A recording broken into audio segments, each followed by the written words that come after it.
So I've been reading all of your comments and obviously gaslighting myself on if he was joking. He doubled down yesterday morning and said he only answered that way because I was being ridiculous.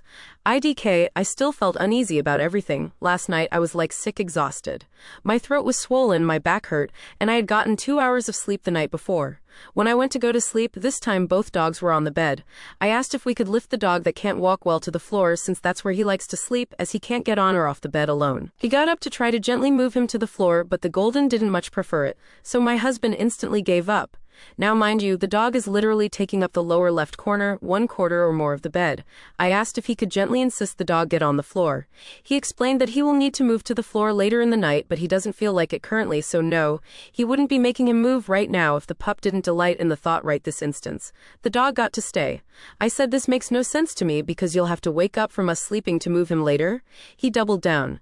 I focused on the second dog who was stretched out to consume the entire right half of the bed.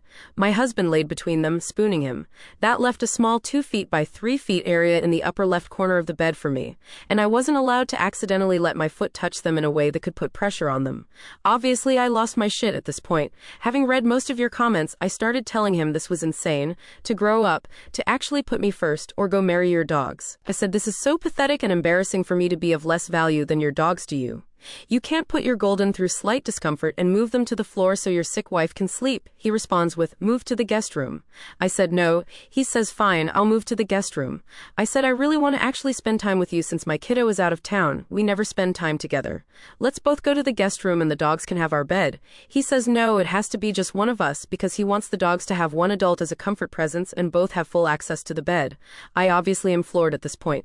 Around this time, the dog that sleeps on the floor somehow moved himself off the bed to the floor, even though I didn't think he could without help due to his hips. My husband notices and instantly freaks out, asking if I made the dog get off the bed. I said no. He then says I should leave. I'm insane. He wants a divorce and they will always be more important to him. He slept holding them so gently and scrumptiously. So that's the story of how I'm sitting upstairs trying to figure out how to pack my stuff and leave to spend Christmas Eve and Christmas alone. Because I'm less than 2 dogs. Oh, and it's storming outside.